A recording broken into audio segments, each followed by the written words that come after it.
Olá, tudo bem? Se você gosta de estudar a Bíblia, você está no canal certo. Então, se você ainda não se inscreveu, já se inscreva, porque toda semana nós temos duas novas lições a respeito de temas bíblicos. E você pode dar a sua sugestão, tá bom? Pode falar o que você gostaria de estudar, porque eu vou ali pesquisar e vou trazer para você, tá? Então, coloque aí nos comentários se tem algum tema que é do seu interesse para a gente poder trabalhar.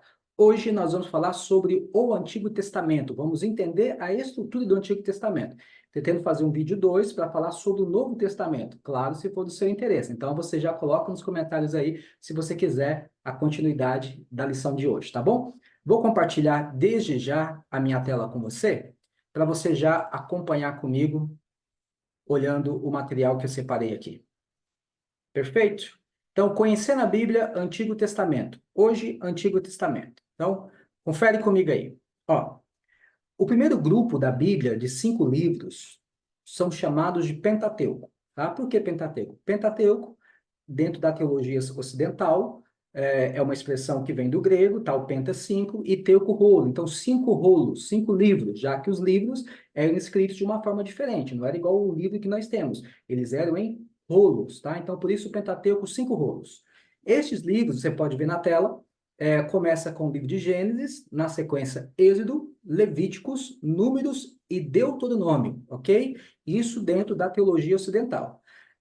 Na escritura hebraica, o nome desse primeiro grupo é diferente, não é Pentateuco, tá? Tem um outro nome, eu vou falar para você daqui a pouco, tá?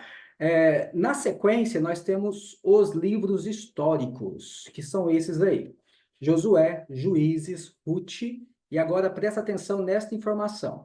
Nós temos uma divisão. Primeiro livro de Samuel, segundo livro de Samuel. Na Bíblia hebraica é um livro só. O mesmo acontece com o livro de Reis. Nós temos primeiro Reis, segundo Reis. Nós temos primeiro livro das Crônicas, segundo livro das Crônicas. Mas todos esses livros, essas duplas, é um livro só. Então nós temos um livro de Samuel, um livro de Reis, um livro de Crônicas. Isso na Bíblia hebraica, tá? Na nossa Bíblia, que nós usamos em português, estes livros são divididos em dois, porque são livros grandes e naquela época, você sabe, não tinha impressora para fazer várias cópias. Você tinha pessoas que faziam cópias, eram chamados de copistas. Os copistas eram quem copiavam as escrituras. Então, imagina, era muita coisa. E quando ele errava, ele não podia reaproveitar, não podia pagar. Ele tinha que queimar, tá? Então, não poderia errar. Então, diminuir ali o livro também facilitava o trabalho dos copistas, tá? Então, os livros históricos, tá, são esses aí que eu acabei de mencionar para você. Nós temos um outro grupo, ainda dentro da teologia ocidental, que é chamado de livros poéticos ou livros sapiensais. Estes livros, eles trabalham numa linguagem, como o nome já diz, numa linguagem poética. Eles têm uma estrutura diferente. Ah, mas poesia, eu não vejo rima. Não, você não vê rima, porque a poesia hebraica é diferente da nossa poesia. Na nossa poesia, nós rimamos fonemas, né? Então, amor com calor, com dor. Na poesia hebraica, eles rimam conceitos, rimam ideias, trabalham com paralelismos, tá? Se você se interessa, quer saber um pouco mais sobre a poesia hebraica, coloca nos comentários aí que eu preparo uma aula sobre isso, tá bom? Mas o grupo de livros poéticos ou sapiensais são esses: Jó, Salmos, Provérbios, Eclesiastes e o livro de Cantares, tá? Desse grupo aqui, na verdade, toda a Bíblia, né? O livro assim que eu gosto muito de ler é o livro de Eclesiastes. Eu acho fantástico o livro de Eclesiastes. Mas vamos lá. Depois nós temos um outro grupo chamado de profetas maiores. Presta atenção, profetas maiores não quer dizer que são melhores, tá?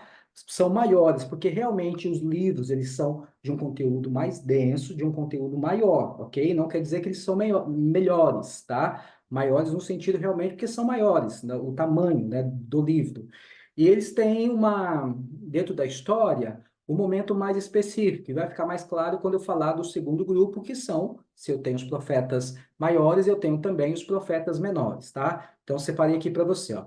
Os 12 profetas menores, esse grupo, profeta menores, também vai ser conhecido como os 12, tá? Então, quando eu falar os 12, eu estou falando dos profetas menores.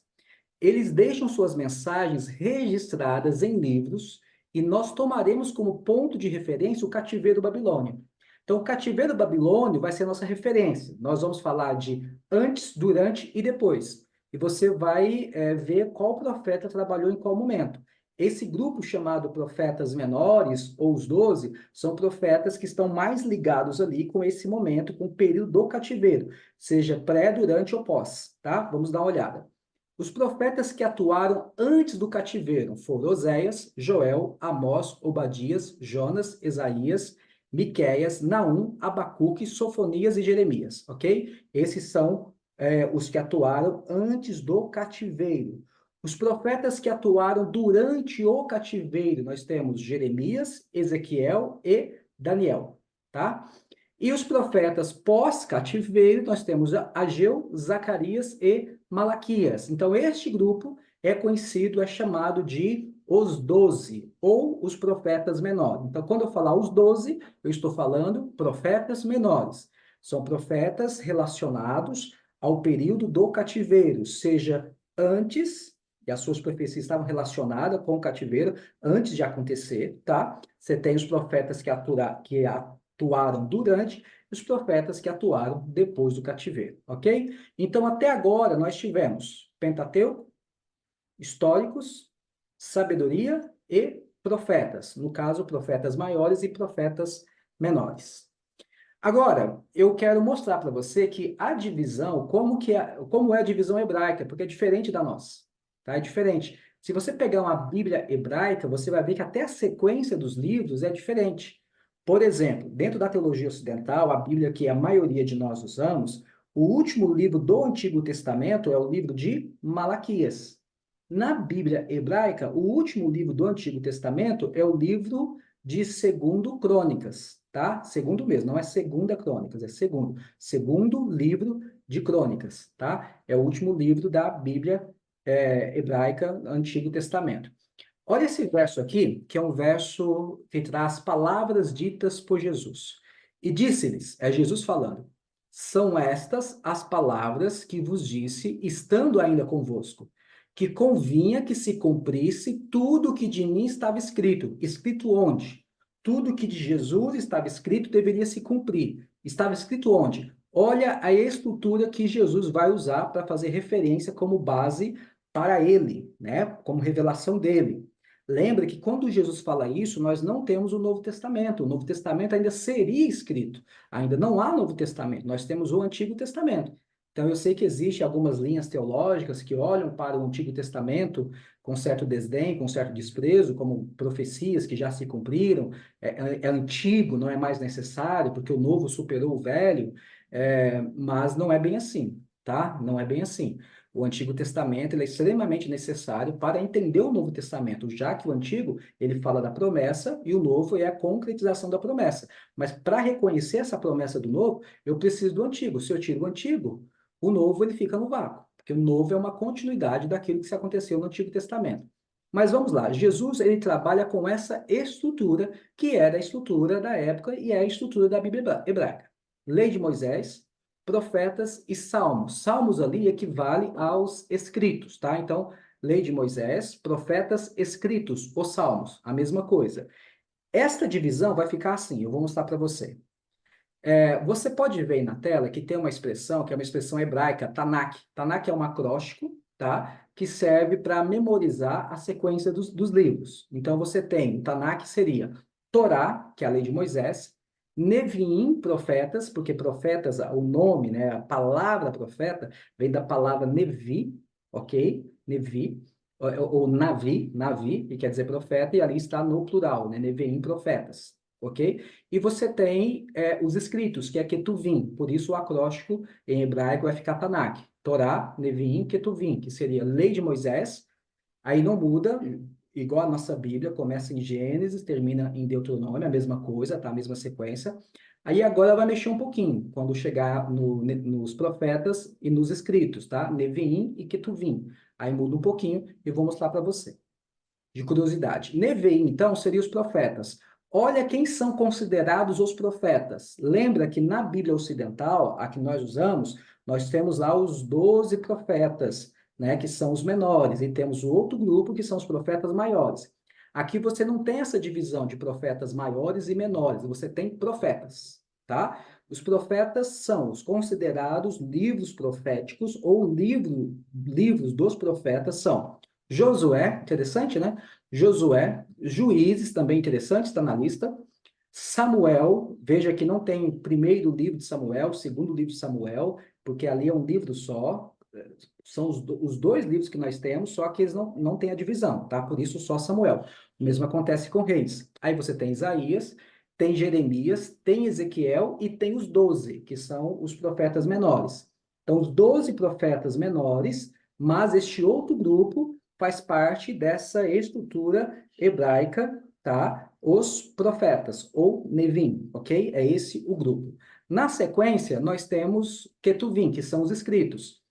Quais são os livros que fazem parte desse tópico? O livro de Ruth, o livro das Crônicas, o livro de Esdras, Neemias, Esther, todos os livros poéticos, interessante, né? Os livros poéticos dentro dos escritos, o livro de Lamentações e o livro de Daniel, que também é um outro caso interessante, já que você tem profecias grandes no livro de Daniel, né? Grandiosíssimo, de muita importância, profecias escatológicas, mas ele não é colocado dentro do grupo dos profetas, ele é colocado dentro do grupo dos escritos, tá? Para você entender um pouquinho como é a divisão da Bíblia hebraica, tá certo? Um pouco diferente da nossa. E aqui eu volto para Lucas capítulo 24, verso 44, porque eu quero destacar novamente a fala de Jesus e acrescentar um detalhe que eu não acrescentei. Vamos lá. E disse-lhes Jesus está dizendo, são estas as palavras que vos disse, quando ainda estava convosco, que convinha que se cumprisse tudo o que de mim estava escrito onde? No Antigo Testamento, na lei de Moisés, nos profetas e nos salmos. Então, perceba que todo o Antigo Testamento, o objetivo do Antigo Testamento é revelar Jesus. Jesus é a revelação do Antigo Testamento.